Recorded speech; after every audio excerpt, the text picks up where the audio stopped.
Satu lagi mana datang? Lagi YouTube.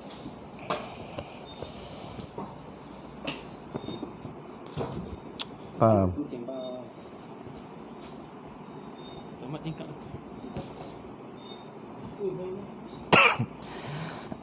Dah belum? Ya.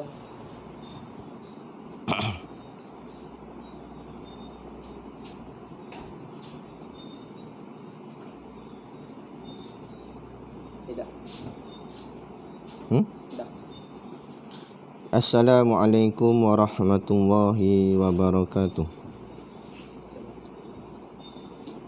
Ila hadrati sayyidina wa habibina wa syafi'ina Muhammadin sallallahu alaihi wasallam wa ila arwahi abaihi wa ikhwanihi minal anbiya'i wal mursalin salawatullahi wa salamuhu alaihi wa alaihim ajma'in wa ala ali kulli was sahabati wal qarabati wat tabi'in wa tabi'i tabi'in bi ihsanin ila yaumiddin wa ila arwahi walidina wa muallimina wa zawil huquqi alaina ajma'in.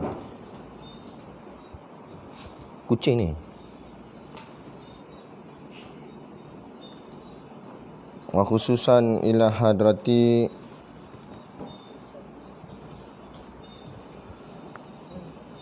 Syekh Haji Abdul Hadi Awang bisiril Fatihah. Syaitanir rajim. Bismillahirrahmanirrahim. Alhamdulillahirabbil alamin. Arrahmanirrahim. Maliki yaumiddin. Iyyaka na'budu wa iyyaka nasta'in. Ihdinas siratal mustaqim. Siratal ladzina an'amta 'alaihim ghairil maghdubi 'alaihim waladdallin.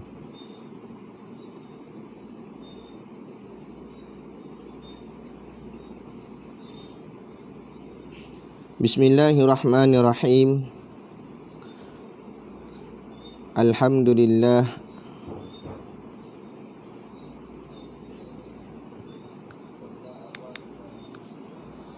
Alhamdulillah. Alhamdulillahil qail. A'udzu billahi minasyaitonir rajim. Innallaha la yastahi ay yadriba masalan ma ba'udatan fama fawqaha. Fa ammal ladzina amanu faya'lamuna annahul haqqu mir rabbihim wa ammal ladzina kafaru fayaquluna madza aradallahu bihadza masala yudillu bihi katsiran wa yahdi bihi katsiran wa ma yudillu bihi illal fasiqin. Shadaqallahul azim, yang bermaksud innallaha la yastahi ay yadriba masalan ma ba'udatan fama fawqaha. Sesungguhnya Allah tidak malu membuat perbandingan apa sahaja seperti nyamuk atau hingga ke sesuatu yang lebih daripadanya, kerana perbuatan itu ada hikmahnya. Fa ammal ladzina amanu faya'lamuna annahul haqqu mir rabbihim, iaitu kalau orang-orang yang beriman maka mereka akan mengetahui bahawa perbandingan itu benar dari Tuhan mereka. Wa ammal ladzina kafaru fayaquluna madza aradallahu bihadza masala, dan kalau orang-orang kafir pula maka mereka akan berkata, apakah maksud Allah membuat perbandingan dengan ini? Sebabnya yudillu bihi katsiran wa yahdi bihi katsiran, Tuhan akan menjadikan banyak orang sesat dengan sebab perbandingan itu, dan akan menjadikan banyak orang mendapat petunjuk dengan sebabnya. Wa ma yudillu bihi illal fasiqin, dan Tuhan tidak akan menjadikan sesat dengan sebab perbandingan itu melainkan orang-orang yang fasik. Asyhadu an la ilaha illallah wahdahu la syarikalah wa asyhadu anna sayyidana Muhammadan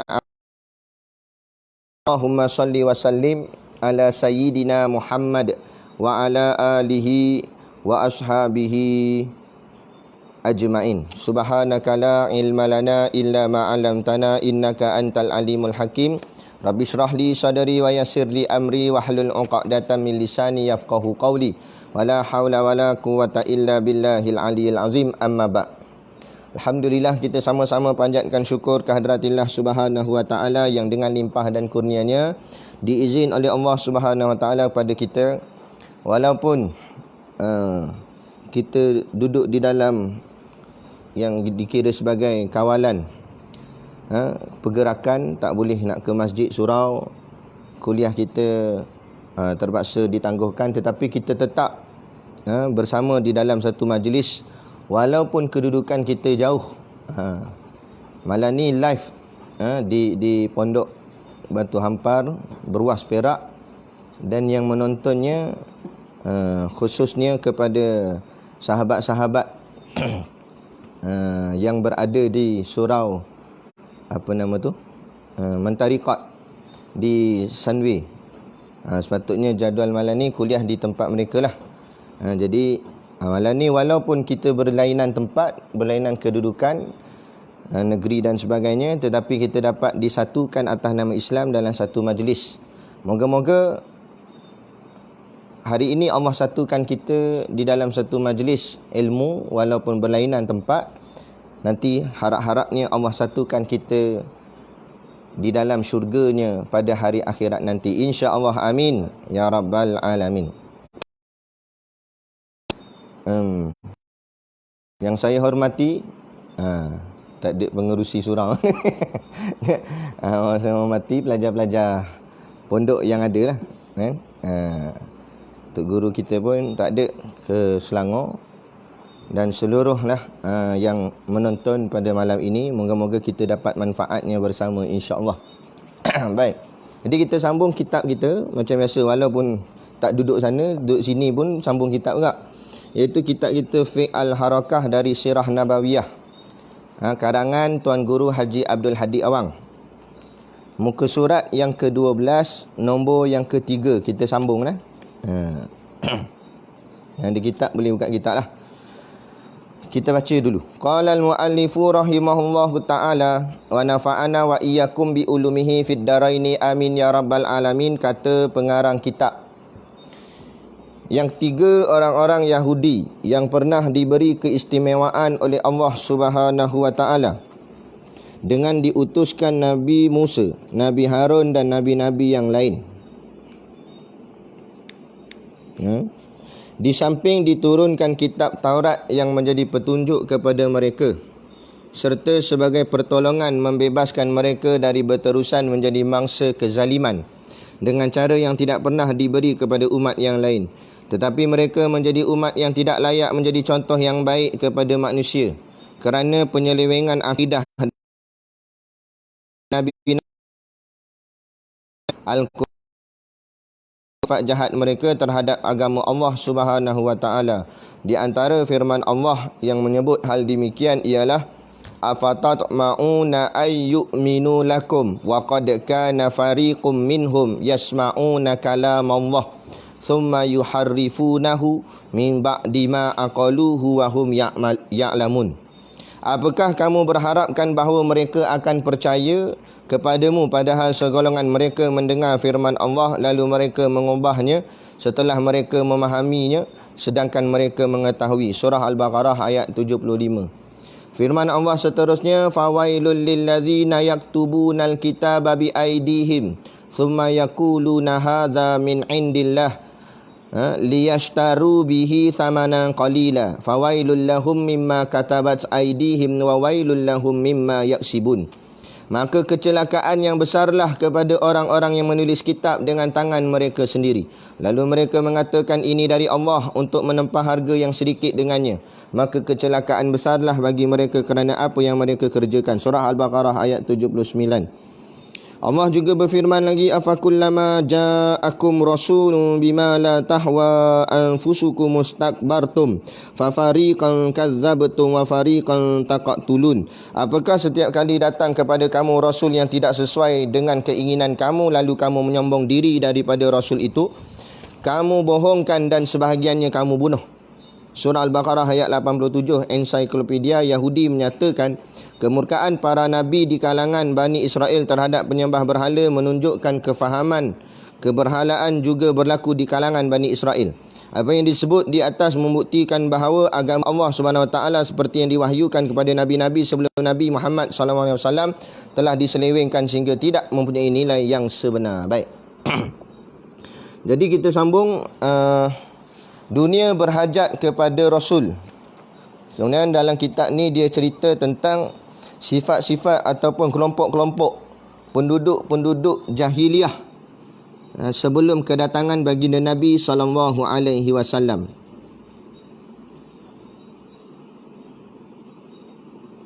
Sekejap nah.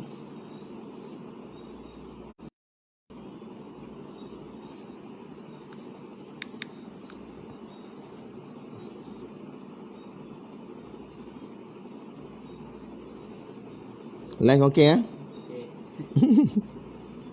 Masa janggal. Mana ayat? Baik.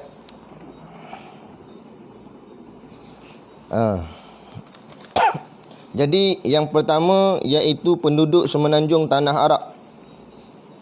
Masa ni depa ni tak ada agama, depa main sembah berhala. Al-Lata, Al-Uzza, Al-Manat. Kemudian golongan yang kedua disebut dalam kitab ni iaitu penduduk Rom. Sama ada Rom Timur atau Rom Barat.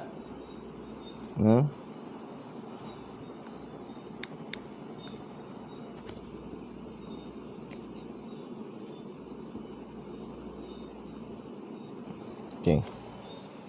Lepas tu yang ketiga iaitu orang-orang Yahudi.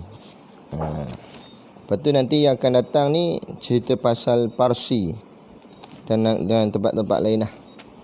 Okey, baik, orang Yahudi. Orang Yahudi ni juga dipanggil sebagai Bani Israel. Mereka golongan dengan dan orang Yahudi ni antara keistimewaan dia iaitulah Allah sebut di dalam Suratul Baqarah ayat 47, Allah sebut a'udzubillahi minasyaitonirrajim. Ya bani Israil adhkuru ni'matiyallati an'amtu alaikum wa anni faddaltukum 'alal alamin. Sadaqallahul azim, yang bermaksud ya bani Israil, wahai bani Israil, udhkuru ni'matiyallati an'amtu alaikum. Ingatlah atau kenanglah nikmat-nikmat yang telah aku berikan kepada kalian. Wa anni faddaltukum 'alal alamin. Apa nikmatnya? Iaitu Allah melebihkan mereka ini daripada orang-orang kaum-kaum yang lain. Telah melebihkan akan nenek moyang kamu yang taat dahulu atas orang-orang yang ada pada zamannya. Orang yang taat dululah, sebab asal-asalnya agama tu benar. Orang Yahudi ni asalnya ikut Nabi Nabi Musa, Nabi Harun dan sebagainya. Kemudian mereka seleweng.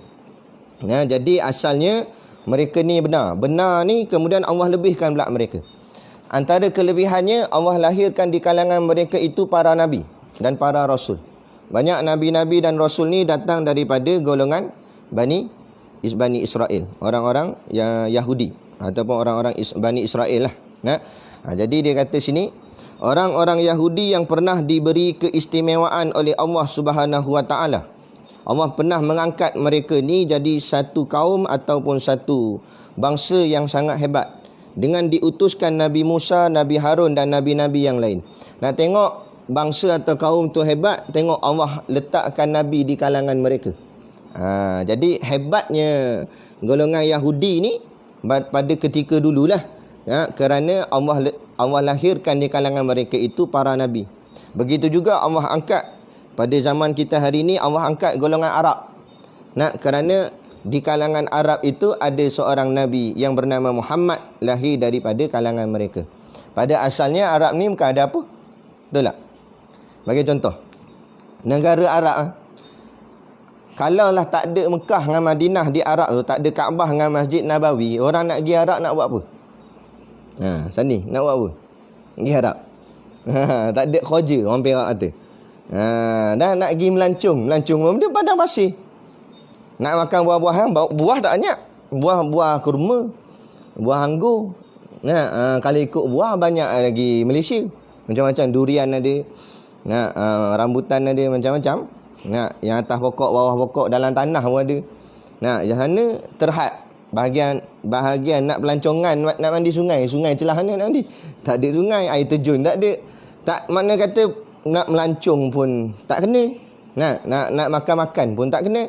Habis tu yang jadi hebat kerana di sana Allah letakkan permulaan Islam. Allah bangkitkan di kalangan mereka orang-orang Arab yang asalnya tak nampak ada apa pun. Akhirnya Allah letakkan Nabi. Dan kerana Islam itulah hari ini ada Mekah, ada Kaabah, ada Madinah, ada Masjid Nabawi. Berpusu-pusu orang datang ke sana. Tak pernah lengang, sampailah ke hari ini baru lengang. Kalau ikut dulu sebelum kerajaan Arab Saudi tutup Masjidil Haram dengan Masjid Nabawi ni, mana pernah lengang orang. Datang pukul berapa? Pukul 3 pagi, 4 pagi sentiasa ada orang.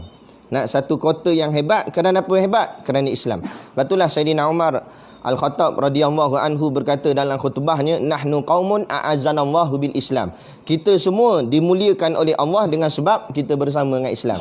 Makna sebaliknya, kalau kita tak bersama dengan Islam, tidak ada lagi lah kemuliaan ke atas diri kita. Sama juga bangsa Melayu di tanah Melayu ni, di Malaysia ni, hebat orang Melayu ni kerana Islam. Tapi kalau tak ada Islam, Melayu tak ada apa.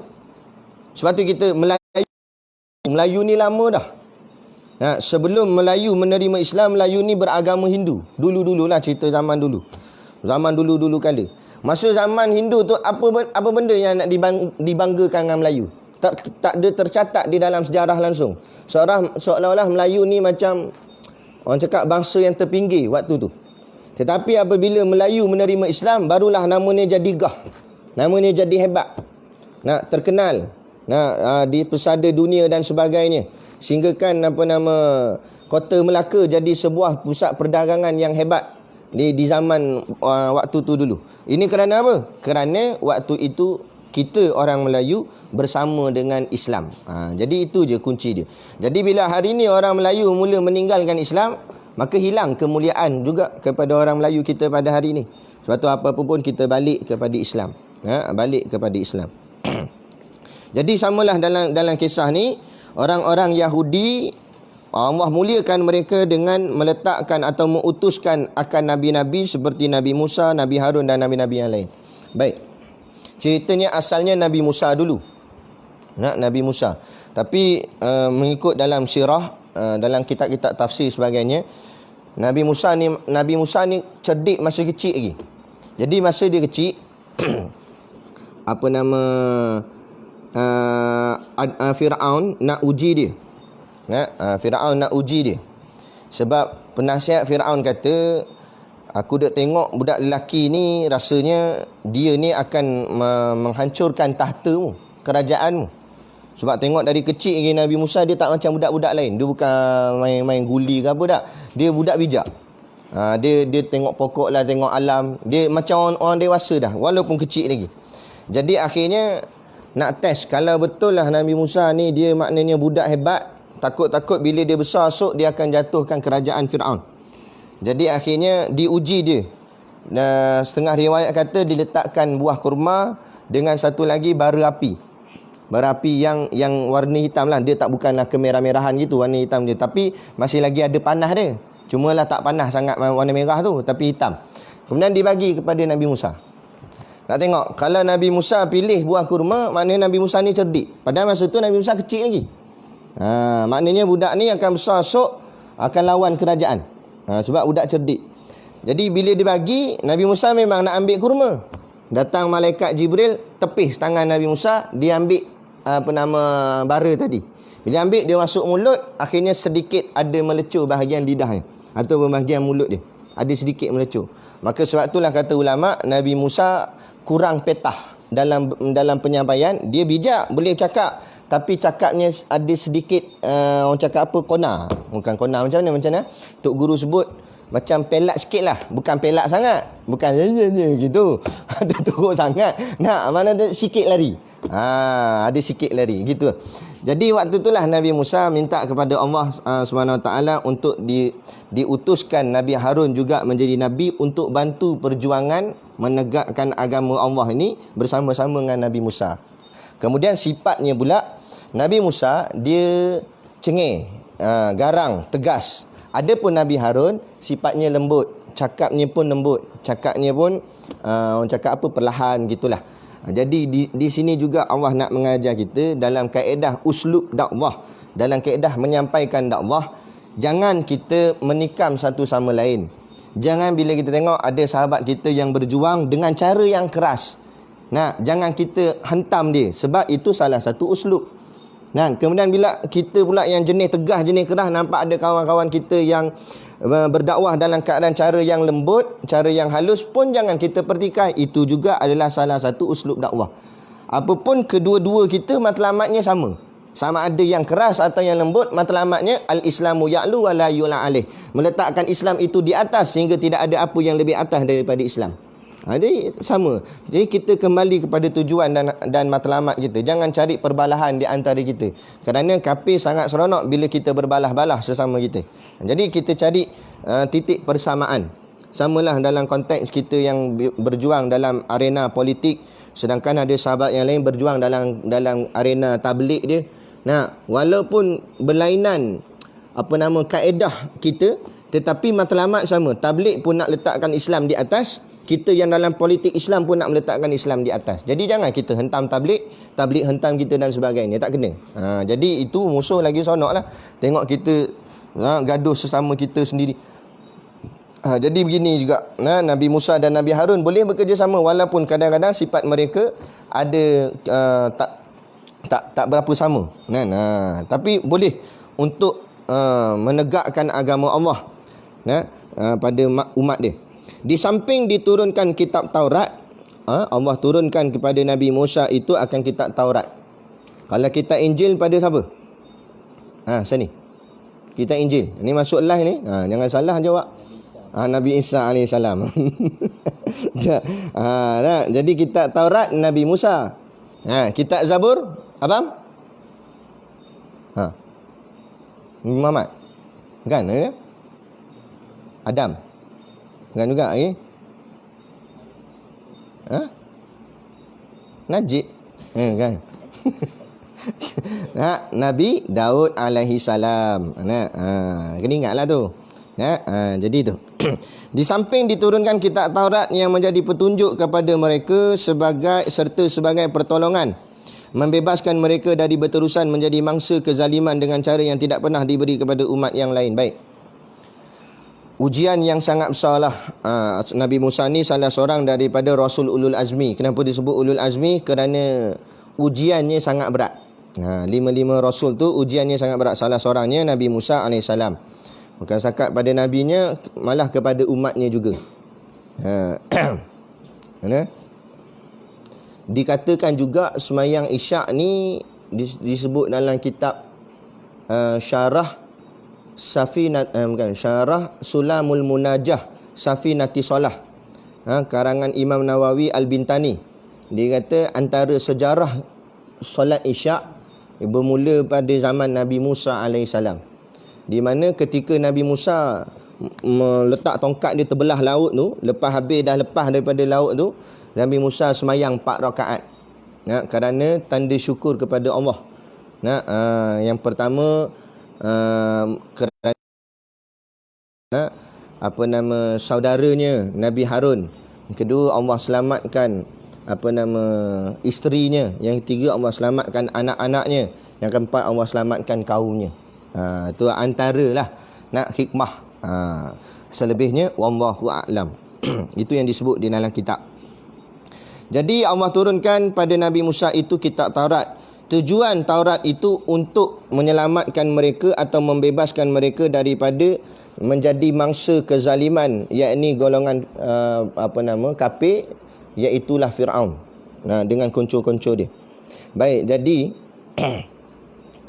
nak ceritanya sini, orang Yahudi ni pada ketika dululah golongan Bani Israel ni, mereka susah, sangat-sangat susah. Mereka ni terlampau rendah, dihina dan sebagainya, dijadikan hamba lah, macam-macam lah oleh Firaun dengan geng-geng dia lah.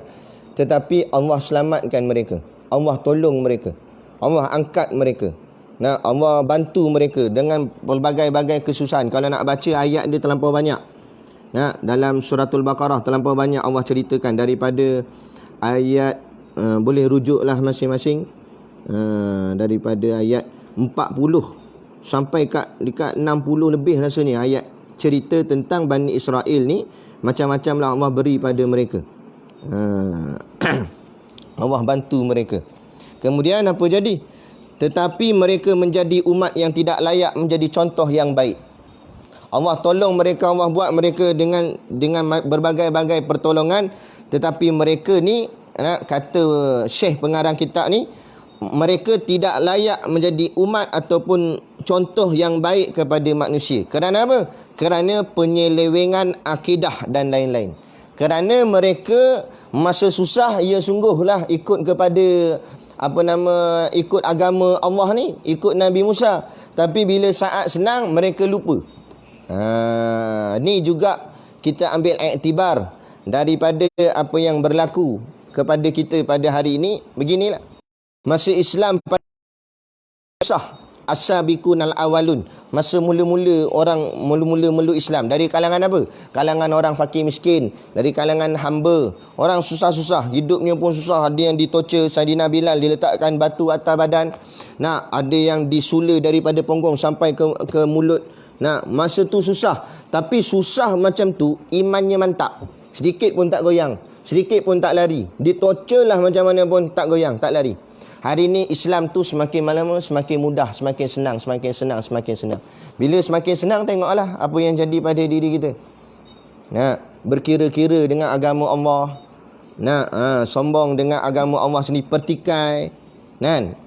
Ada artis kata, dia kata, I rasa tak pakai tudung ni bukan salah.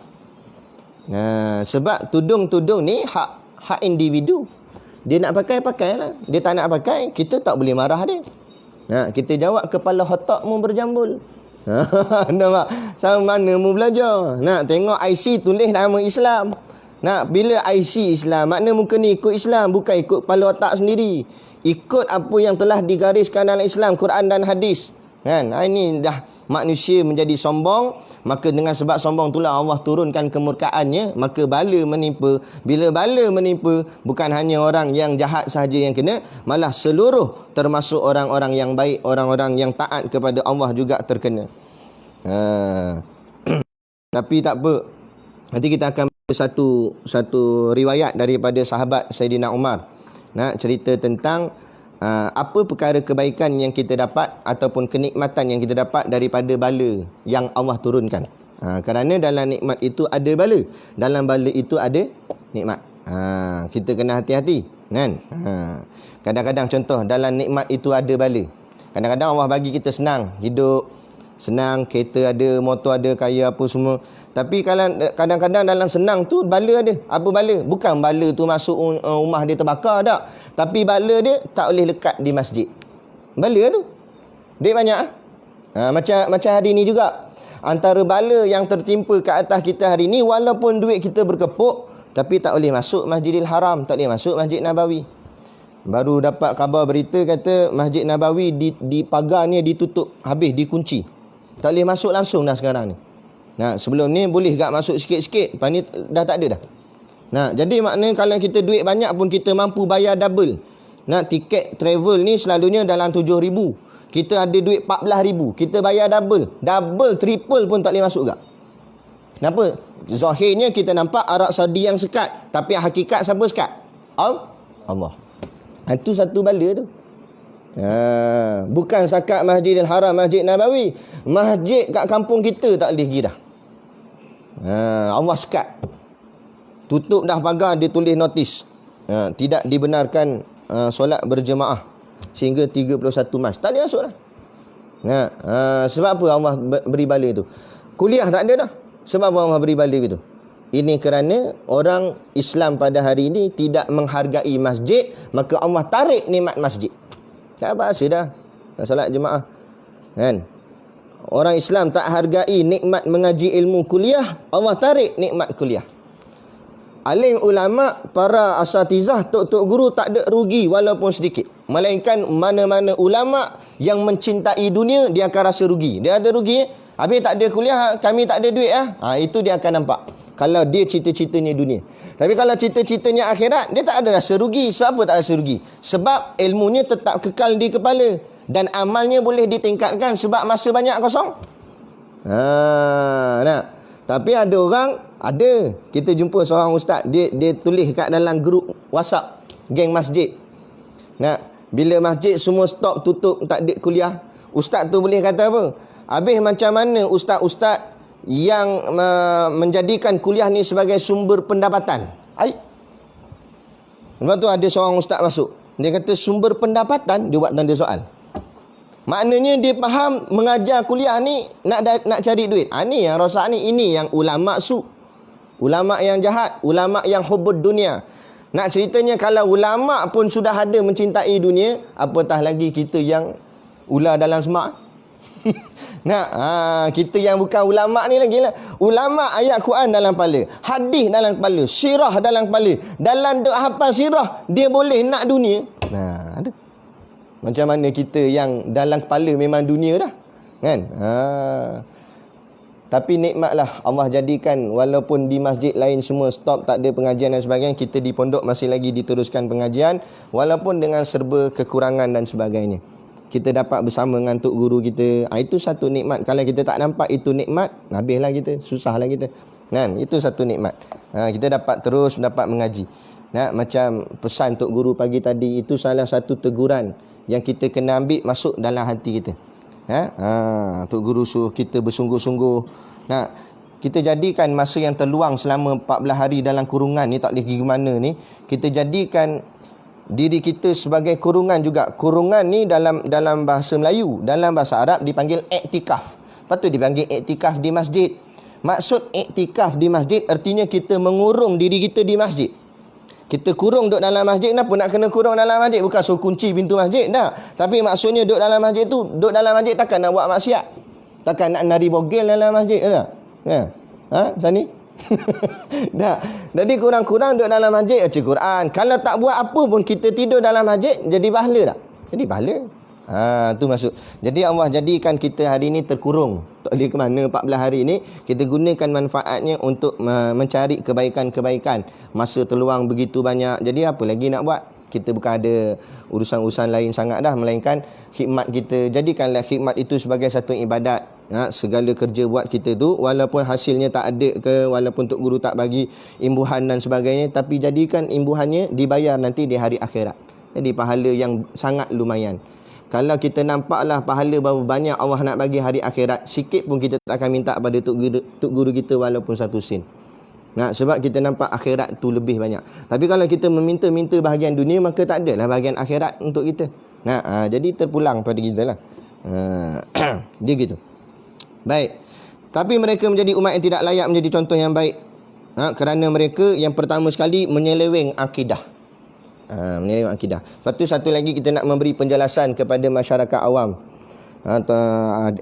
Para pelajar sekalian dan juga yang menonton, untuk kita faham soal yang mula menjadi viral dalam WhatsApp, mengatakan soal, contohnya dia kata bila kita tak buat solat Jumaat, tak semayang berjemaah di masjid, mana akidah kita?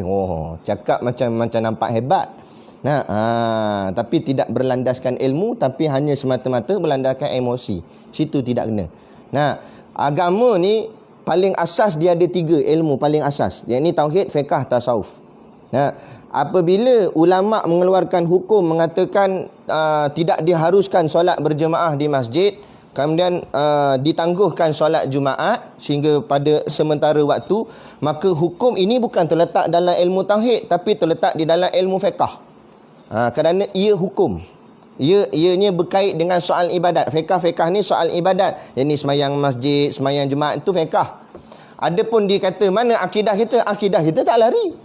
Adakah bila kita tak semayang berjemaah di masjid, kita tak semayang Jumaat, kita pergi sembah Jesus? Ada? Tak kan? Kita tetap yakin pada Allah, tetap sembah pada Allah. Itu soal akidah tidak berubah. Ini soal hukum.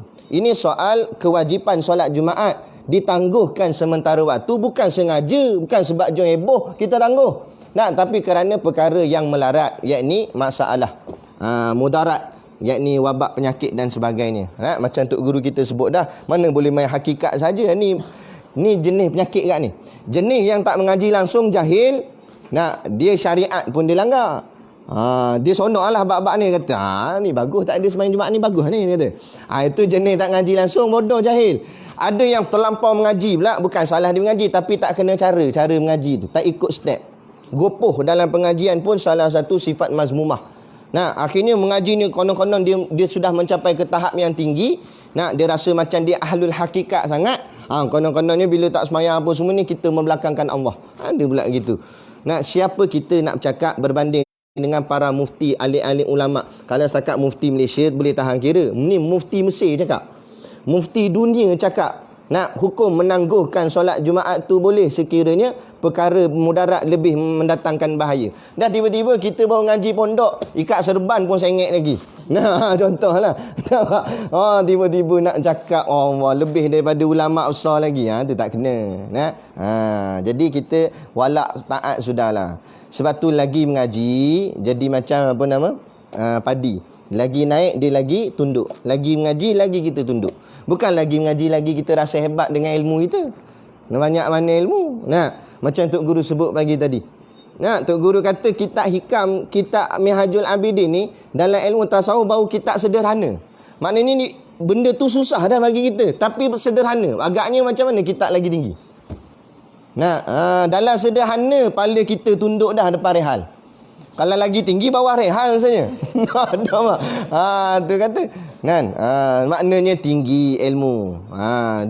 Cuma ni kadang-kadang saya nak pesan lah kepada ni ramai pelajar yang baru juga kan. Nah, bila kita mengaji ni dia ada beberapa tingkatan. Ini yang nak belajar dululah.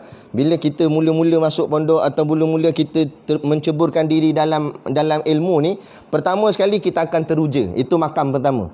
Kita akan duduk makam teruja. Makam teruja ni kita jadi sonok. Kita hebat ni kitab ni. Sedap ni Tok Guru syarah. Wah, ada orang yang tu.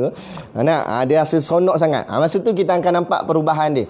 Dulu masa mula-mula dia masuk t-shirt dengan selajin. Lah ni dia tukar dah perwatakan dia dengan apa nama serban dia. Serban ni siap timbang air bagi center. Kayu sugi tak payah cakap lah. 2 sini. 1 lagi kat mulut. Sampai 3. Kayu ridak kelepak atas kepala bahu. Kan? Memang hebat. Masa tu dia tengah sonok dengan sunnah. Sonok dengan apa nama agama ni. Dia lebih pada orang lain pula. Kadang-kadang Tok Guru pun kalah. Hebat dia lagi dari sudut pakaiannya, kerajinannya, kesungguhannya. Sebab apa? Itu duduk di makam teruja. Tak salah. Bagus. Cuma hati-hati. Dia akan naik pula makam yang kedua. Bila dia dah mengaji, dia rasa dia, sebab dulu dia jahil, dia tak tahu apa sebelum dia masuk pondok. Bila dia masuk, macam-macam benda input masuk. Tapi sebenarnya input tu input basic je. Macam budak-budak tak masuk tadika, masa tu jahil lah. Nak cakap tak reti, nombor tak reti, apa tak reti lagi. Dia masuk tadika tu, cikgu ajar tu ABC, cikgu ajar A for apple, cikgu ajar 1 tambah 1 sama dengan 2. Dia rasa 1 tambah 1 sama dengan 2 tu besar sangat dah. Dia kata, hebat 1 tambah 1 sama dengan 2. Dia rasa besar dah. Padahal ilmu tu basic. Atas lagi admat ada. Maksudnya gitu lah. Dia baru belajar basic-basic 13 rukun sembahyang. Tu ilmu basic je. Dia baru belajar sifat 20. Tu basic. Ada syarah lagi dalam, lagi dahsyat. Tapi dia bila dapat basic ni, dia rasa kemah sangat lah.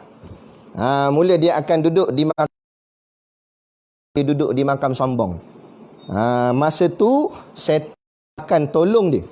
Bukan tolong dia baik. Setan akan tolong buka aib orang lain depan mata dia. Dia akan selalu nampak ni tak kena, ni salah, ni tak betul, ini. Dan dia rasa diri dia lebih pula daripada orang lain. Padahal duduk pondok baru setahun 2 je, tapi dia rasa lebih lah. Rasa lebih sebab duduk makam ni.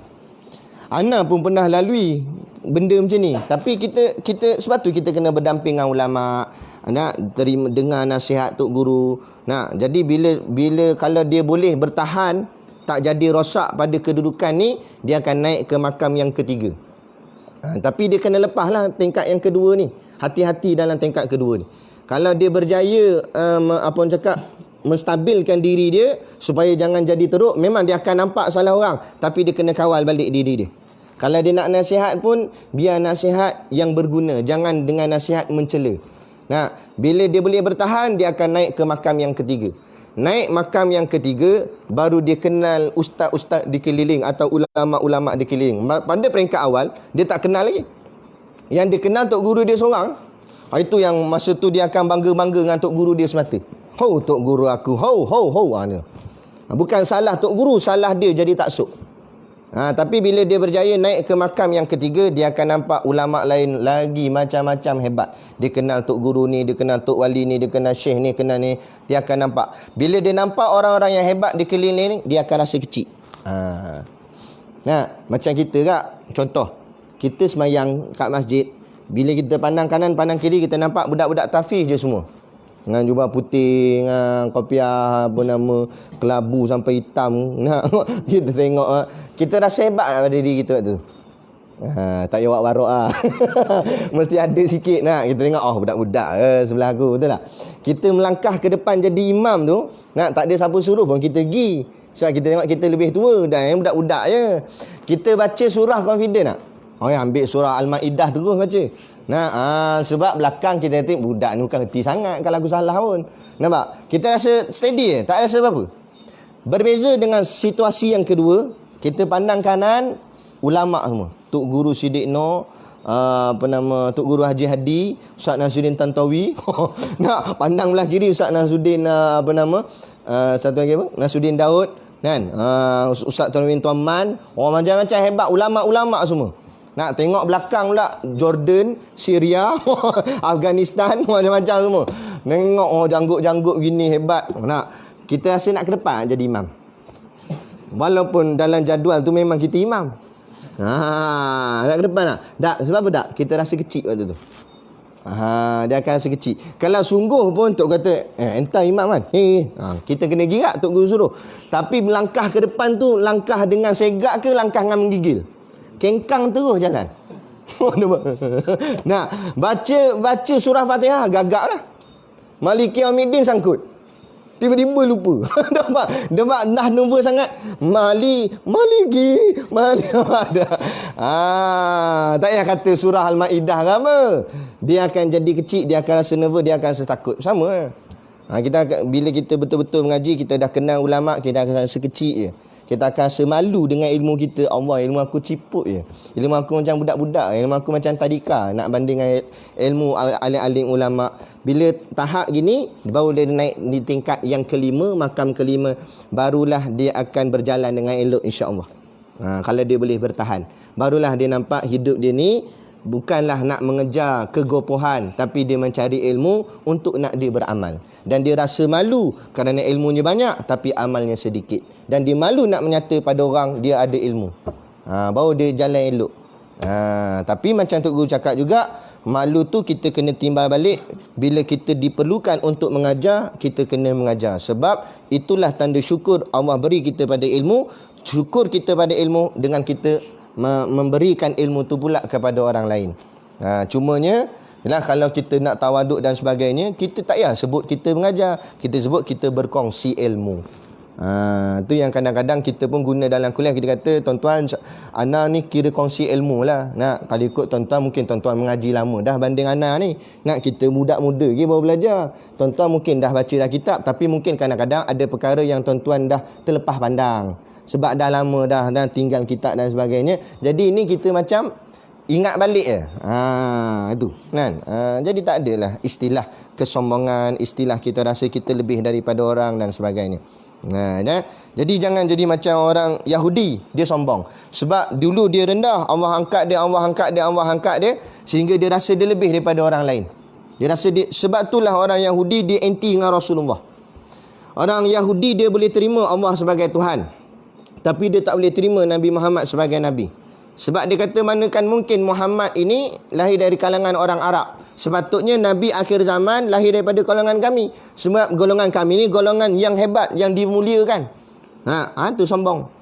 Sebab itulah kita kena faham betul-betul. Mungkin bukan kita kata mesti. Mungkin satu hari nanti Allah mungkin akan bangkitkan Imam Mahdi ni dari kalangan bangsa yang kita tak nampak hebat pada sisi manusia. Mungkin kita sangka dari kalangan orang yang bangsa yang hebat dan sebagainya. Tapi mungkin Allah lahirkan dari kalangan bangsa yang kita rasa macam tak berapa hebat, nampak rendah. Allah nak uji kita. Sama juga Allah lahirkan Nabi kita Nabi Muhammad SAW bukan dari kalangan bangsa Yahudi, tapi dari kalangan bangsa Arab. Ketika itu masa zaman jahiliah, bangsa Arab ni ada disebut dalam kitab-kitab tafsir, tawaf Kaabah pun dalam keadaan bogil. Maknanya nak ceritanya mereka ni tak ada tamadun. Mungkin macam macam tak ada maruah, tak ada apa. Zaman jahiliah. Dengan minum arak, mabuk lah apa semua. Nak perzinaan berleluasa, bunuh anak-anak perempuan dan sebagainya. Kan? Macam tak ada tamadun. Bila Allah datangkan Nabi, barulah Islam tu mengajar jadi baik. Kalau kita tengok sifat orang Arab pun memang kasar, keras. Kalau siapa yang pernah pergi buat umrah dan sebagainya, anak dulu pergi buat umrah, hotel tu tinggi sikit, bawah dia tu ada tangga, depan tangga tu bas. Jadi bila kami nak balik ni, dia ambil beg baju kami ni, dia baling kot tangga tu buat macam main bowling. Bila masuk tepat kat dalam bah dia, tu. Nak makna strike lah pada dia. Makna kasar, dia campak-campak je beg kita. Memang kita nak marah pun memang sifat orang Arab dia style macam tu. Tapi kita ambil itu sebagai satu petunjuk, kita nilai Arab ni sifatnya kasar, tapi datang Rasulullah boleh melembutkan dia. Mana hebatnya Islam. Nak ceritanya itu, hebatnya Islam. Sayyidina Umar sifatnya keras, tapi Sayyidina Umar lah antara sahabat yang kerap menangis. Kerana berjaya dilembutkan akan hatinya. Gitulah. Kita yang masuk pondok ni mungkin dulu macam-macam background. Ada yang otai lah, gangster lah, apa dan sebagainya. Tapi bila kita mengaji agama ni betul-betul, kita akan tunduk. Kita akan rendah diri kita dan sebagainya. Melainkan berhadapan dengan musuh-musuh Islam, puak-puak kafir dan sebagainya, kita akan tunjuk keberanian kita. Dia begitu. Baik. Kemudiannya lagi disebut oleh Tuan Guru Haji Hadi, bahkan ada nabi-nabi yang dibunuh oleh mereka. Jahatnya orang Yahudi ni, sampai nabi pun mereka bunuh. Sebab tu disebut antara kaum yang paling jahat ialah Yahudi. Sebab nabi pun mereka bunuh. Melampau. Jahat gila. Kan? Bunuh orang lain tu boleh tahan kira ni nabi. Macam zaman kita hari ni, taklah bunuh nabi sebab nabi tak ada. Tapi ada di kalangan hari ni bunuh alim-alim ulama. Jahat. Kerana ulama itu pewaris nabi. Innal ulama warasatul anbiya. Bunuh alim ulama dan sebagainya. Al-Quran mendedahkan sifat-sifat jahat mereka terhadap agama Allah Subhanahu Wa Taala. Di antara firman Allah yang menyebut hal demikian ialah afatatma'una ayyuminu lakum wa qad kana fariqum minhum yasma'una kalamallah thumma yuharrifunahu min ba'di ma aqaluhu wa hum ya'lamun. Artinya, apakah kamu berharapkan bahawa mereka akan percaya kepadamu, padahal segolongan mereka mendengar firman Allah lalu mereka mengubahnya setelah mereka memahaminya sedangkan mereka mengetahui. Orang-orang Yahudi ni Allah nak memberi khabar kepada kita bahawa apakah kamu berharapkan bahawa mereka akan percaya kepadamu. Mana orang Yahudi ni jenis kerah kepala, gila betul. Melainkan ada segelintir dua yang Allah selamatkan, yang boleh menerima dakwah Islam. Tapi majoritinya nak ceritanya memang jenis kerah kepala. Kita tunjuklah bukti yang kukuh Islam ni agama benar pun mereka tidak akan percaya pada Islam ni. Padahal segolongan mereka mendengar firman Allah lalu mereka mengubahnya. Dengar ayat Allah batu ubah setelah mereka memahaminya. Dah faham lah tu. Maknanya mereka bukan tak tahu, belajar, faham, tapi gilauan. Ini lebih jahat. Sebab tu tuan-tuan sekalian, anak pelajar-pelajar sekalian, kita yang belajar agama dibanding dengan orang yang tak belajar agama, risiko neraka berat kita lagi. Risiko azab tu berat kita lagi. Sebab kita dah belajar, kita dah tahu apa boleh, apa tak boleh. Tiba-tiba kita ingkar juga, kita lawan, dosanya berlipat kali ganda berbanding dengan orang yang dalam keadaan jahil yang tidak tahu. Tapi tak boleh kat kita kata kalau macam tu baik jadi jahil Ustaz. Jadi jahil awal lagi lah. Nak cari masuk syurga tu Ustaz, dia macam ni. Paling cepat nak masuk syurga orang alim, paling cepat masuk neraka pun orang alim. Dia gitu. Maksudnya kalau alimnya betul dengan jalan yang betul, dia paling dulu masuk dalam syurga. Tapi kalau alimnya digunakan dengan cara yang salah, ada ilmu tapi lawan, dia paling cepat masuk neraka. Sebab tu bila kita yang dah mengaji ni, nak kena hati-hatilah, kena jaga-jaga tingkah laku kita, perbuatan kita. Walaupun tok guru kita tak nampak, tapi Allah nampak apa yang kita buat. Maka hukumnya Allah yang menghukum, bukan tok guru menghukum. Kita dihukum oleh Allah Subhanahu Wa Taala. Sebab itulah kalau tersilap dan sebagainya, segera bertaubat. istighfar kepada Allah, minta ampun pada Allah. Nak dah minta ampun, buat pula lagi jahat, buat lagi salah, taubat semula. Taubat, jangan putus asa bertaubat. Innallaha yuhibbut tawabin, sesungguhnya Allah sangat sayang pada orang yang bertaubat. Nikmal abdu innahu awwab, sebaik-baik hamba-Ku adalah yang banyak bertaubat. Teruskan bertaubat. Nah, biasalah salah silap dan sebagainya. Dan lagi firman Allah seterusnya, fawailul lilladzina yaktubunal kitaba biaidihim thumma yaquluna hadza min indillah liyashtaru bihi thamanan qalila fawailul lahum mimma katabat aidihim wa wailul lahum mimma yaksibun. Maka kecelakaan yang besarlah kepada orang-orang yang menulis kitab dengan tangan mereka sendiri. Bukan maksud tak boleh tulis kitab dengan tangan sendiri, tapi ayat ni maksudnya mereka ubah ayat Allah. Allah tak kata, mereka kata Allah kata. Mereka ubah ayat tu. Nak sebab tu timbul Bible. Mana ada Bible? Asal betul Injil. Nak mereka tukar, ubah ayat-ayat Allah. Ikut cita rasa mereka. Mereka nak macam ni, ubah. Allah kata tak boleh, tapi sebab mereka nak, mereka kata buat boleh. Tu. Ni semua kerana ikut hawa nafsu. Atau ada seorang budak lelaki, bila dia pakai emas, bila orang tegur kata, laki mana boleh pakai emas? Dia kata, aku tahu memang laki tak boleh pakai emas, tapi dah minat, nak macam mana? Langgar je lah. Dia kata, itu namanya kurang ajar. Dia tahu dah benda tu tak boleh, tapi alasan kerana minat, dia sanggup langgar. Itu kata. Kan? Dah kalau tu, minat sangat kepala lori, duduk tengah jalan, biar lori langgar. Nampak? Nak main langgar hukum. Ni gila namanya. Patutnya kita, itulah namanya Islam ini. Mahalnya syurga itu bukan dibayar dengan amal ibadat, tapi mahalnya syurga itu dibayar dengan amal ibadat yang dikorbankan. Maksud mana? Pengorbanan. Budak-budak muda lain sekarang ni mungkin duk tengah melepak, sonok-sonok dengan hiburan dan sebagainya. Tapi kita budak muda sini, kita korbankan masa kita daripada membazir benda yang tak elok. Kita duduk di pondok, duduk bersama ulama', duduk dengan tok guru mengaji kitab. Itu namanya pengorbanan. Maka sebab pengorbanan ni Allah bayar mahal pahala kita.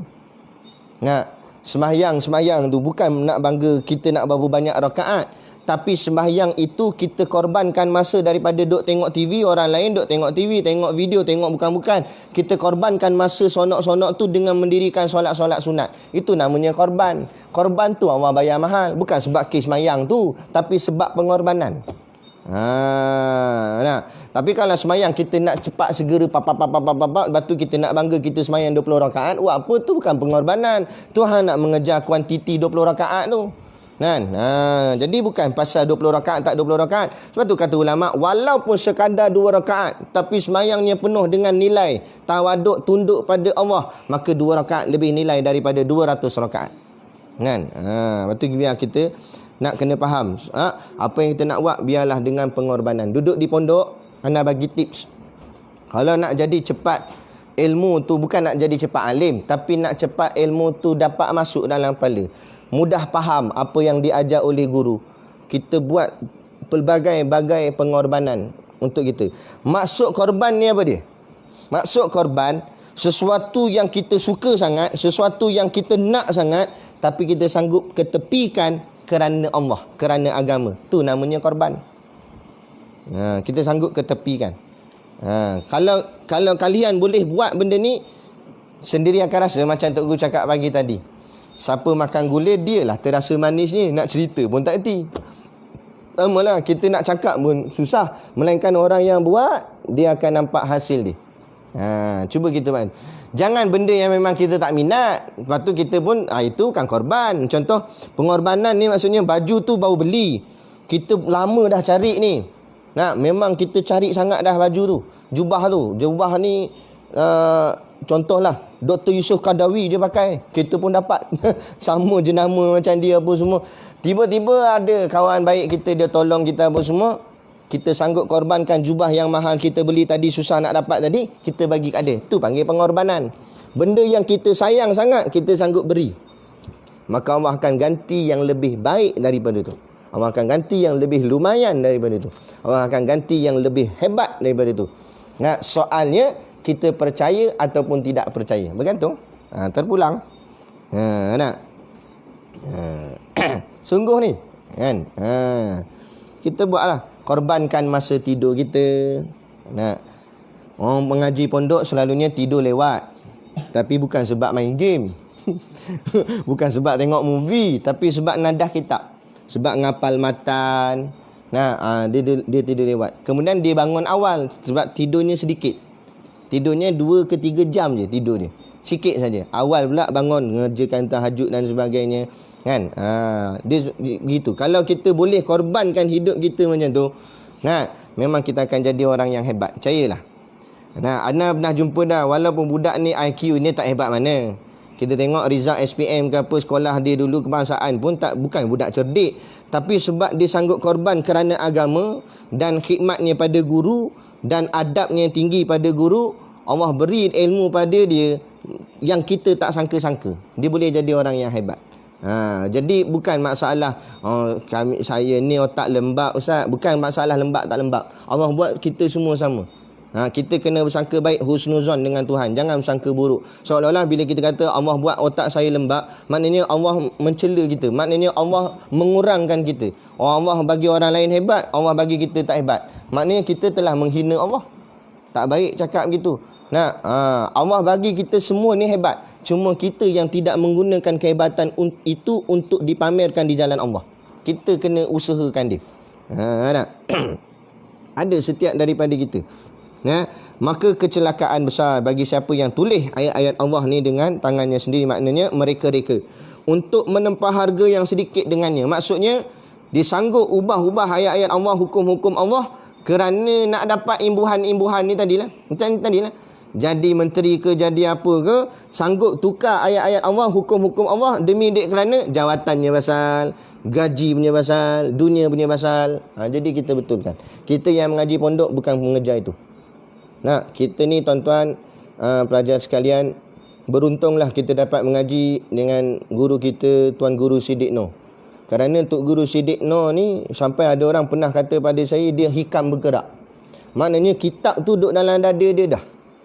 Dia tu macam kitab yang berjalan.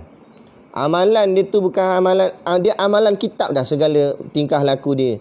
InsyaAllah lah. Maknanya, tapi bukanlah perfect langsung, tak ada salah. Setiap manusia ada salahnya juga. Tapi maknanya boleh jadi contoh. Dia tidak mengejar dunia. Tu guru kalau ikutkan duit dia banyak, dia boleh buat macam-macam dia nak buat. Tapi dia korbankan segala duitnya ni buat sekolah untuk kita, untuk ni anak-anak umat Islam, untuk kita nak dapat ilmu agama. Dia buat pula sekolah percuma. Supaya kita tak ada alasan. Kita yang tak ada duit, orang susah dan sebagainya, dah nak belajar agama. Sini ada tempat. Tak ada masalah. Kan? Tafiz pun antara yuran yang terendah dalam negara. Kan? Allah buat. Dia mana ada rumah dia tengok. Rumah dia sama besar dengan pondok veteran tu. Bersatu lah dalam rumah. Bukannya rumah nak sampai 2, 3, 4 tingkat. Biasa kehidupan dia. Jadi maknanya tidak ada mengejar dunia. Kalau nak kejar dunia, lama dah Tok Guru boleh buat. Nak kejar dunia, nak bermewah-mewah, nak bersedak-sedak, boleh je. Kan? Nak bersedak, nak boleh dapat banyak, cakap baik-baik je lah. Jangan sentuh kerajaan. Boleh orang panggil masuk televisyen ke, masuk radio ke, orang angkat tinggi ke, boleh. Tapi kita bercakap atas yang hak lah. Sama ada nak sakit hati ke, nak terasa hati ke, hak tetap hak, batil tetap batil. Yang salah tetap salah, yang betul tetap betul. Nak panggil, tak nak panggil, sudah. Kita kena tanam anak-anak murid Tok Guru Siddiq Noh ni. Kita semua ni esok kalau bakal menjadi para ahli ulama, para ustaz, meletakkan Islam tu di atas. Letakkan agama tu matlamat, bukan dunia. Kalau kita, kata Tok Guru, kalau kita kejar akhirat, dunia kejar kita. Tapi kalau kita kejar dunia, sorry lah, akhirat takkan kejar kita. Sebab dunia ni dia macam kucing. Dunia ni macam kucing. Kucing kalau kita tak pedulikan dia macam ni, kita buat tak kisah dengan dia kan, dia datang kat kita, main-main kat kaki kita lah. Kita makan, dia datang letak tangan atas peha kita, buat muka comel dia, nak minta sekeping roti canai. Dia datang kita. Tapi bila kita nak tangkap dia, dia kejar masuk semak, lari kejar tak dapat. Betul tak? Kita nak tangkap dia, dia lari. Tapi bila kita duduk, dia datang. Macam tu dunia ni tu. Siapa kejar dunia, dunia lari. Tapi siapa yang buat tak kisah dengan dunia, yang dia kejar akhirat, dunia datang kat dia. Percaya. Kan? Ada orang kata, dia kata, abang tak apalah, ustaz tak apalah, ada sijil dah, memang tak risau apa. Ana jadi mengajar Masjid Surau ni, satu sijil pun tak pakai. Tauliah pun tak ada. Nah, tapi boleh. Sebab apa? Sebab bila kita kejar akhirat, dunia datang pada kita. Betul anda cakap kan? Kalau kerja-kerja lain, kita kena pergi interview. Kita kena bawa resume, bawa apa semua kan, nak tunjuk dekat bos tu, tunjuk kita ni layak nak dia apa nama, dapat jawatan tu, dapat kerja tu. Kita hantar apa semua. Dia akan nilai satu-satu. Tapi jadi guru agama, jadi ustaz, mana ada pergi hantar resume ada? Bawa pergi jumpa pengurusi masjid, ni resume saya. Pengalaman mengajar di pondok ada 3 kali. Baca kitab Muqaddam. Ada. Tak ada. Dia yang telefon kita, bukan kita telefon dia. Bukan nak kira sombong, tapi nak ajar. Kejar akhirat, dunia kejar kita. Orang yang telefon, ustaz, ada kosong lagi tak? Nak panggil mengajar kat masjid kami gini. Tapi kita jangan sombong pula. Berapa nak bayar? Ketuk dengan telefon tu. Kita tak apalah, insya-Allah ada kosong nanti anda bagi tahu. Tak apalah. Tapi nak ceritanya, bila kejar akhirat, matlamat kita akhirat, dunia yang akan berdamping-damping dengan kita. Tak payah risaulah. Cumanya jangan ada dalam hati kita nak mewah. Kalau setakat nak hidup tu, macam Ana cakap dalam kuliah sebelum ni, kalau setakat nak hidup, boleh je hidup setakat kat pondok, berapa ringgit sangat dah buat duit makan minum, tak ada masalah. Tapi kalau dalam hati kita, dalam kepala kita nak mewah, nak kereta mahal, nak rumah besar, memang kita akan jadi sempit rasa dunia ni. Tak cukup ni tu, tak cukup ini. Sebab apa? Salah diri kita, nafsu terlampau kuat sangat. Nak itu, nak ini. Macam mengaji, anda duduk parti tengok tu, anda nasihat elok-elok. Yang dah ada harta yang kita milik, jaga baik-baik je. Tapi janganlah nak yang lebih-lebih. Dulu ada orang mengaji pondok, mula-mula mengaji elok dah. Tapi tengoklah hati dia nak jadi macam hati orang kat luar. Orang kat luar sibuk nak motor hebat-hebat. Kita pun nak juga begitu. Padahal kita tahu kita tak berapa mampu. Akhirnya dapat beli motor. Memang boleh beli, tapi maintenance siapa nak tanggung? Dah motor mahal, maintenance mahal. Akhirnya bila tak boleh nak tampung maintenance, tinggal habis ngaji pondok. Sebab apa? Nak kena kerja, nak tampung motor. Akhirnya motor jadi matlamat, bukan pengajian jadi matlamat. Akhirnya mana yang akan ditinggalkan? Agama. Akhirnya duduk kat luar boleh survive. Betul Tok Guru kata. Kat luar tu ibarat macam serigala nak faham. Dia tunggu je. Lepas tu kita, memang kita semua budak-budak muda mesti ada keinginan itu, keinginan ini, tapi kita letak tepi sejak keinginan tu. Kita korbankan keinginan yang kita nak sangat tu, kita dahulukan agama. InsyaAllah kita dapat agama, dapat akhirat, dunia tu datang sendiri. Kan? Ada Ustaz Naha mengajar, orang bagi kereta BMW. Kita tak nak. Apa tak nak BMW? Kenakan cil. Mestilah cita-cita nak BMW. Betul lah. Kita semua ada teringin. Tapi kita korbankan. Baik aku mengaji dulu. Tiba-tiba ada orang nak bagi. Orang bagi saja. Ustaz Azhar Idrus, Ana jumpa dia dekat Terengganu sekali tu. Dia kata dia ada satu kad minyak dia, ada orang yang tolong bayar kan. Dia pergi kuliah manakah, ada orang tolong bayar. Ada datuk memang dia nak infak untuk kerja-kerja agama. Orang kerja agama ni Allah, yang selalu kita kerap nampak, kita pergi kedai makan. Kedai makan ada je orang tolong bayar. Mak Allah nak tunjuk, kamu yang menegakkan agama, aku jaga kamu. Dengan aku menghantarkan orang-orang lain menjadi asbab untuk tolong kamu, jaga kamu. Kalau yang tu kita tak nampak tak? Ada macam mana? Kan? Itu. Yakinlah. Baik. Kemudian yang terakhir, Allah juga berfirman, afakullama aja'akum rasulun bima la tahwa anfusukum mustakbartum fafariqan kadzabtum wa fariqan taqtulun. Apakah setiap kali datang kepada kamu rasul yang tidak sesuai dengan keinginan kamu, lalu kamu menyombong diri daripada rasul itu, kamu bohongkan dan sebahagiannya kamu bunuh. Ada benda yang rasul kata kamu rasa tak sesuai dengan apa yang kamu nak, kamu sombong dia, kamu bohongkan dia, kamu dustakan dia, kemudian kamu bunuh dia. Ini perangai jahat Yahudi. Padahal dulu dia susah, Allah tolong dia. Dia dah mati kutu. Lari daripada Fir'aun. Tengok depan air, laut, belakang Fir'aun. Depan mati, belakang pun mati. Macam mana nak buat? Dah terpinggah-pinggah. Allah perintah Nabi Musa ketuk tongkat. Maksudnya Allah belah satu benda yang sangat ajaib, boleh belah laut, boleh lalu tengah. Nak mana Allah tolong mereka saat mereka susah. Nak selampau susah Allah tolong mereka. Tapi bila dah senang, mereka lupa bunuh pula Nabi, bunuh Rasul, menyelewengkan ayat-ayat Allah ni. Jahat. Nah, jadi ada juga di antara kalangan umat manusia pada hari ini yang bersifat seperti sifat Yahudi. Walaupun dia tak jadi Yahudi, tapi dia mencontohi sifat Yahudi. Sebab tu tak payah sampai nak kita kena jadi Yahudi. Tapi kalau perangai kita macam Yahudi pun sudah jadi teruk dah. Nah, macam mana perangai Yahudi? Dulu kita susah, Allah tolong kita. Bila kita senang, kita lawan balik hukum Allah ni. Nah, dah senang sekarang ni, lawan balik hukum Allah. Dah saat kamu dulu susah. Tak, masa kita susah tanah Melayu dulu. Baca sejarah. Anak-anak muda hari ni banyak tak tahu sejarah. Baca sejarah macam mana nenek moyang kita bersusah payah untuk menyelamatkan iman di tanah Melayu ni. Nak bermati-matian, beratus-ratus tahun terpaksa berperang. Kita ni lepas mereka bau berapa? Mereka 60 tahun kan? Betul tak betul? Cakap 70 angguk enggak, 80 angguk enggak. 60 ke 60 lebih itulah. Tapi 60 tahun itu. Mana baru 60 tahun? Dulu orang kafir serang nenek moyang kita kat 100 tahun, 200 tahun, beratus-ratus tahun. Lama. Terpaksa bertahan. Buka balik buku sejarah. Berapa ratus tahun ditawan oleh British, Belanda dan sebagainya, Portugis. Nak bersungguh-sungguh Allah berikan mereka pertolongan sampai ke hari ni zuriat kita masih lagi ada, dan yang paling hebat, Islam kita masih lagi tertegak di tanah Melayu. Kalau kita nak banding negara-negara Islam yang lain, banyak dah hilang. Spanyol 800 tahun tertegak Islam di sana. Allah hantar ujian, datang tentera salib serang, habis 800 tahun tak ada Islam dah sana. Nak tinggal habis sejarah Islam, dah tak ada apa dah di sana. Nak tak jadi negara Islam dah Spanyol.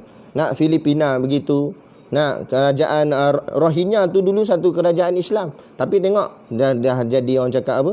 Dia dikecam oleh rakyat pemerintah mereka sendiri. Kan? Jadi tapi di sini Allah tolong kita sampai kita dapat kekalkan agama kita sampai sekarang hari ini, Islam. Tapi bila Allah dah bagi kesenangan, Allah bagi minyak, sebab tu kita negara Islam tak miskin. Buktikan pada anda negara Islam miskin. Nah, kalau kita buat kajian, negara Islam yang ada minyak. Arab Saudi ada minyak, Malaysia ada minyak, Indonesia ada minyak, Brunei ada minyak, Kuwait ada minyak, Iraq ada minyak, semua negara Islam. Amerika ada. Kalau ada pun minyak dia tak kualiti. Negara-negara kafir tak ada apa sumber. Nah, negara kafir Amerika buat rumput pun tiruan sebab tanahnya tak subur. Nak tumbuhkan rumput pun tak boleh. Pakai rumput tiruan, rumput kapek je. Kita tak tanam pun tumbuh. Nampak? Nak cerita tanah kita terlampau subur Allah beri pada kita. Hebat. Allah berikan kesenangan, kehebatan, tapi kita lupa kepada Allah. Maka takut-takut Allah akan azab kita. Kan? Sebab itulah kita kembali pada agama. Cukuplah dengan wabak penyakit corona ni menjadi teladan kepada kita untuk kembali kepada taat kepada perintah Allah. Kita pesan kepada semua pemimpin-pemimpin dan semua masyarakat Islam. Jadi dalam ensiklopedia Yahudi, ensiklopedia ni maksudnya dia punya kajian, menyatakan bahawa kemurkaan para nabi di kalangan Bani Israel terhadap penyembah berhala menunjukkan kefahaman keberhalaan juga berlaku. Bani Israel dulu ada juga sembah-sembah berhala ciptaan mereka sendiri. Mereka ubah, lari daripada menyimpang kepada menyembah akan Allah Ta'ala. Apa yang tersebut di atas membuktikan bahawa agama Allah Subhanahu Wa Ta'ala seperti yang diwahyukan kepada Nabi-Nabi sebelum Nabi Muhammad SAW telah diselewengkan sehingga tidak mempunyai nilai yang sebenar. Jadi kita berhenti, kita akan sambung muka surat 14 nombor yang keempat. Sebelum tu anak nak kongsikan satu riwayat daripada Saidina Umar radhiyallahu anhu. Dalam kitab Nasaihul Ibad karangan Imam Nawawi, kata Saidina Umar, wallahi ma betuli tu bi baliyatin illa wa kana Allah alayya fiha arba'u ni'amin awaluha idlam takun fi dini wa thani idlam takun a'zama minha wa thalith idlam takun muhramar ridha biha warabi'u inni arju sawa ba'alaiha. Artinya, demi Allah, setiap kali aku tertimpa bencana, kita ambil macam keadaan kita hari ni lah. Kita ni kira bencana lah, bala Allah berikan, dapat wabak ni lah, tersebar di seluruh dunia. Maka di situ selalu terdapat 4 nikmat dari Allah. Kata Saidina Umar, bila bala Allah turun, bencana Allah turun, di dalam bala tu ada 4 nikmat. Ada 4 nikmat. Apa dia 4 nikmat? Yang pertama kata dia, kerana bencana itu tidak mengena menjejaskan agamaku. Yang pertama. Apa bala pun yang turun, nikmat di dalam bala yang pertama, bala tu tidak menjejaskan agama kita.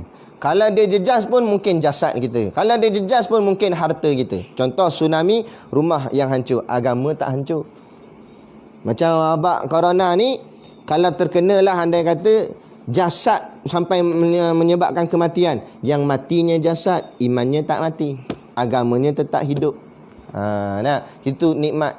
Daripada jasad sihat tak kena corona, tapi imannya sudah mati, hatinya telah kufur kepada Allah, tu lebih bahaya. Daripada tsunami tak ada kena, rumah tak hancur, rumah tegak, tapi tak boleh datang ke rumah Allah. Tak boleh mendirikan solat di dalam rumahnya sendiri. Rumahnya tidak ada unsur-unsur keagamaan. Jadi tak ada function pula kalau rumahnya hebat, megah, berdiri tegak 4 tingkat sekalipun, kan? Jadi yang pertama, ginilah, walaupun pondok kita biasa papan kayu gini saja, kehidupan kita sini pun bersederhana saja, tidak mewah apa pun, tapi paling tidak agama kita insya-Allah terjaga. Daripada kita duduk tempat yang hebat, ada aircon dan sebagainya, tapi belum tentu agama kita terjaga. Betul tak? Itu nikmat. Kita kena pandang nikmat yang itu. Jangan pandang hebatnya bangunan sekolah dan sebagainya. Tapi pandang kehebatan nikmat. Patutlah bukanlah kita nak menghentam tempat-tempat lain dan sebagainya, tapi kita buat contoh. Biar kita nampak pengajian pondok tu hebat. Boleh jadi orang yang mengaji kolej, mengaji universiti dan sebagainya, bidang syariah juga, bidang agama mereka mengaji. Tapi dari sudut amalan kadang-kadang tak dapat nak ikut amalan. Bukan kita kata semua ni, ada sesetengah tempat. Mereka pakai kemeja dengan tali leher, dengan swaslek. Bukan pakaian tu salah, pakaian tu tak salah, tak berdosa. Cuma tak berapa afdal. Berbanding mengaji pondok, kita dapat beramal terus dengan sunnah. Boleh pakai jubah, boleh pakai serban, boleh solat berjemaah bersama dengan ulama, dengan tok guru dan sebagainya. Cuma dari segi zahir beginilah, tak nampaklah hebat dari segi zahirnya, tapi insya-Allah batinnya hebat. Zikir kita mantap insya-Allah. Jadi kita pandang yang di dalam, jangan pandang di luar. Sebab yang kita nak dalam, betul tak? Contoh orang bagi durian, kita nak kulit durian ke isi durian, bang?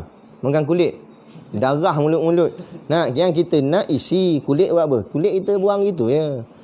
Yang kita nak dalaman kita tu yang terbentuk dengan elok.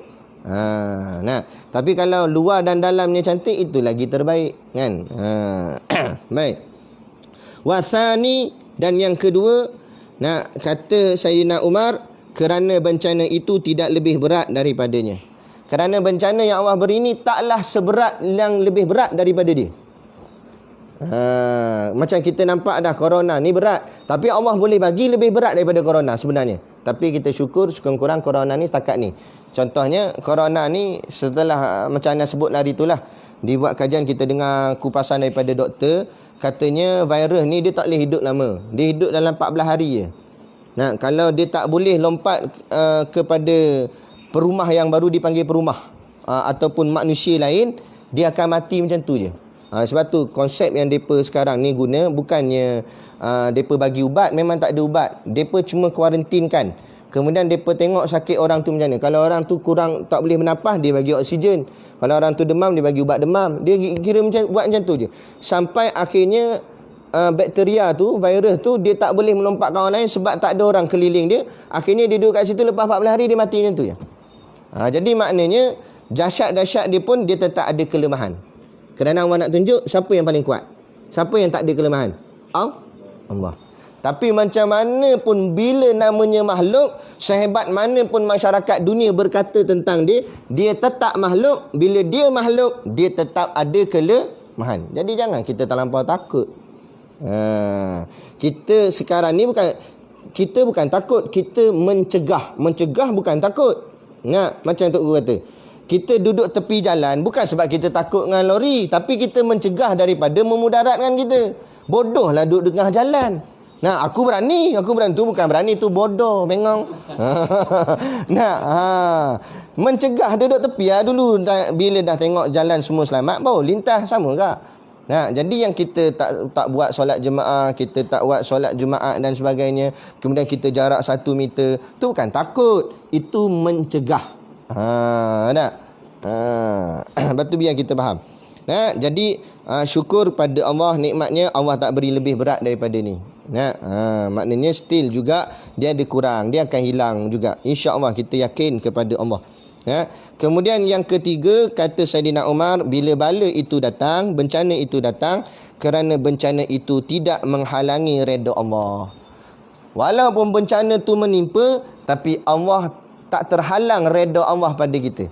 Bukti dalil, walaupun ada sekatan masjid dan sebagainya, kuliah tetap dapat dijalankan. Itu tanda Allah masih lagi meredai kita.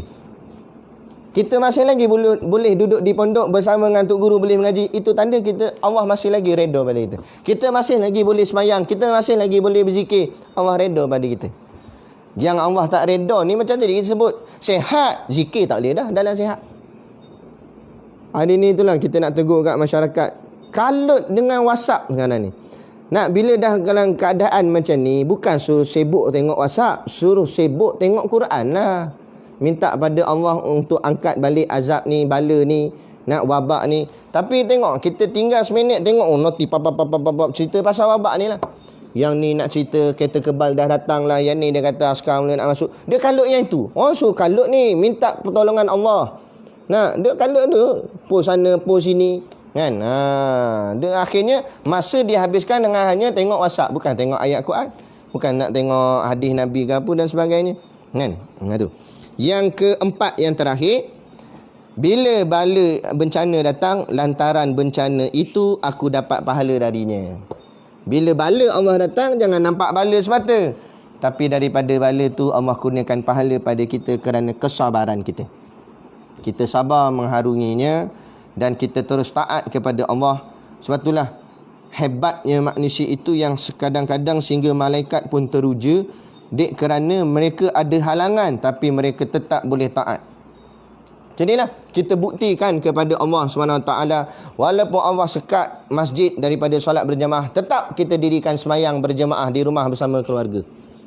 Walaupun kita tak boleh semayang Jumaat, tetap kita dirikan solat zuhur dan tetap kita buat kerja-kerja amal. Bukan bila masuk, bila masjid disekat, kita pun tak ada apa dah amal. Tak. Kita lagi tingkat amal kita dengan banyak baca Quran. Tu ada kawan-kawan dia share kat dalam WhatsApp kan. Share benda baik tak apa kak. Share dalam WhatsApp, dia tulis 14 hari tu macam mana nak dapat 30 juzuk. Sehari 2 juzuk, sehari 2 juzuk, hari Jumaat 3 juzuk. Kalau kita boleh amal betul-betul, dapat 30 juzuk. Alhamdulillah. Kan? Mana kata boleh, tak ada masalah untuk kita tidak beramal. Dan kadang-kadang bila Allah buat susah begini, barulah bakat-bakat masing-masing nak pegang Quran. Boleh jadi sebelum ni mungkin ramai yang tak pegang Quran lagi sampai berhabuk Quran. Bila turun wabak, barulah masing-masing nak ambil Quran, baca dan sebagainya. Ada juga timbul keinsafan. Sebab tu ayat yang kita baca tadi, di awal tadi, kan? Innallaha la yastahi ayyadriba mathalan ma ba'udatan fama fawqaha. Ayatnya maknanya Allah tak malu buat perumpamaan-perumpamaan seperti nyamuk, kata Allah. Nyamuk tu kecil atau fama fauqaha ataupun yang lebih kecil daripada tu. Corona ni lagi kecil pada nyamuk. Nyamuk kecil dah. Corona lagi sampai tak nampak dengan mata. Allah tak rasa malu. Maksud Allah tak rasa malu, patutnya kalau nak buat serangan ni, kita bangga dengan suatu benda yang besar, yang hebat. Hantar torpedo lah apa semua, baru nampak hebat. Dah Allah tak payah pakai torpedo. Allah hantar makhluk kecil sampai mata tak nampak pun habis dunia. Tu kata Allah hebat. Allah buat ni, Allah nak suruh kita tunduk. Kamu nampak engkau hebat ke aku hebat? Hari ni habis dipanggil semua doktor pakar untuk kaji macam mana nak rawat corona. Masih lagi belum jumpa vaksin. Doktor-doktor hebat pun berhempah pulah pening. Lah kali doktor pun mati juga kena. Nak ceritanya, jangan rasa hebat. Sebelum ni mungkin bongkak, sombong. nak cakap dengan kepandaian diri sendiri. Bila jadi macam ni, barulah masing-masing nampak kebodohan diri masing-masing, lemahnya diri masing-masing. Pada zaman kita, zaman teknologi, macam-macam alat ada canggih, tapi alat yang canggih tadi tak boleh nak buat apa pun melainkan dengan izin Allah. Tu cerita dia. Jadi supaya kita tunduk kepada Allah, dan bencana bala ini, wabak ini Allah beri bukan menambahkan lagi kesusahan pada kita, tapi menambahkan lagi amal kepada kita, menambahkan lagi pahala kepada kita, dengan kita buktikan tidak ada menggugat pun walaupun wabak ni datang, tidak menjejaskan urusan agama kita. Walaupun taklis main di masjid, tetap didirikan di rumah, tak berjejah langsung. Yang jejas mungkin bahagian dunia itu terjejas, tapi agama tidak terjejas. Kita bukti, sama-sama buktikan. Allah akan melipat-lipatkan kali ganda pahalanya kepada kita semua, insya-Allah. Terlebih dah. Tak apa, live kan. Kalau betul-betul kat masjid tak boleh, dia tak lagi. Jadi cukup sekadar tu pada malam ni. Jadi moga-moga kita dapat manfaat bersama, sama ada kita yang berada di sini atau berada di Sunway. Itulah, kita pun nak buat macam mana kita tak dapat bersama, walaupun selalunya tiap-tiap bulan kita akan bersama baca kitab ni, tapi tidak membantukan. Sekali lagi kita buktikan pada sudut agama kita, walaupun kita tak dapat bersua di surau mentarikat, tetapi walaupun kita duduk berjauhan, tapi tetap kuliah dapat dijalankan, pembacaan kitab dapat terus dibacakan. Jadi tak mengganggu gugat langsung kerja-kerja agama kita, insya-Allah. Jadi cukup sekadar tu pada malam ni yang dapat kita sampaikan. Jadi macam biasa ada telur masin. Ada barang niaga tak buat, ada kat sini je. Tuan-tuan nak kena datang sini lah, tapi polis tak bagi nanti. Jadi sekadar itulah, tak apalah. Nanti insya-Allah kita doa Allah angkat wabak ni, dan kita akan dapat teruskan pengajian kita secara normal balik seperti mana dulu kala, insya-Allah. Bakat-bakat kita sama-sama berdoa dan beristighfar atas dosa-dosa kita. Moga-moga Allah selamatkan kita, insya-Allah. Jadi sekadar tu, wabillahi taufik wal hidayah. Wassalamualaikum warahmatullahi wabarakatuh. A'udzu billahi minasyaitonir rajim. Bismillahirrahmanirrahim. Alhamdulillahirabbil alamin, wassalatu wassalamu ala asyrafil anbiya'i wal mursalin sayyidina Muhammad wa ala alihi washabihi ajmain. Allahumma taqabbal minna salatana wa du'aana innaka antas samiul alim, wa tub alaina innaka antat tawwabur rahim. Allahumma ja'al dinana dinan nabi Muhammadin sallallahu alaihi wasallam, wa islamana islamal muslimin, wa imanana imanal mu'minin, wa salatana salatal khashiin, wa a'malana a'mal salihin, wa niyatana niyatal mukhlisin, wa dhunubana ya Allah dhunubal mustaghfirin, wa hayatana hayatal ulama, wa mautana bimautis syuhada, wa adkhilnal jannata ma'al anbiya'i alaihi wassalatu wassalam. Rabbana atina fid dunya hasanah wa fil akhirati hasanah wa qina adzaban nar, wa qina adzaban nar, wa qina adzaban nar. Allahumma bihaqqil Fatihah wa sirril Fatihah, ya farijal hammi wa ya kashifal gham, ya man li ibadihi yaghfir wa yarham, ya dafi'al bala'i ya Allah, wa ya dafi'al bala'i ya Rahman, wa ya dafi'al bala'i ya Rahim. Idfa' annal ghala awal bala awal waba awal fahsya awal munkara wasuyufal mukhtalifah wa syada'id wal mihan ma zahara minha wa ma watana min baladina hadza khassah wa min baldanil muslimina ammatan innaka ala ma tasya'u qadir. Ya Allah, dengan kebenaran Fatihah dan dengan rahsia yang terkandung dalam Fatihah, ya Allah Tuhan yang melapangkan kedudukan dan yang menghilangkan kesedihan, ya Allah Tuhan yang maha kasih sayang kepada hamba-Nya, ya Allah Tuhan yang menghindarkan bala, ya Allah Tuhan pengasih yang menolakkan bala, ya Allah Tuhan yang maha penyayang yang menjauhkan bala. Tolakkanlah dari kami malapetaka, bala bencana, kekejian dan kemungkaran, sengketa yang beraneka, kekejaman dan peperangan yang tampak dan yang tersembunyi dalam negara kami khususnya, dan dalam negara kaum muslimin pada umumnya. Sesungguhnya Engkau berkuasa atas segala sesuatu. Allahumma barik lana fi Rajab wa Sya'ban wa balikna Ramadan. Ya Allah, berkatilah kami di bulan Rajab dan Sya'ban, dan sampaikan kami di bulan Ramadan. Wa sallallahu ala khairi khalqihi sayyidina Muhammad wa ala alihi washabihi wasallam. Subhana rabbika rabbil izzati amma yasifun. Salamun alal mursalin walhamdulillahi rabbil alamin. Amin ya rabbal alamin. Taqabbalallahu minna wa minkum. Takbir.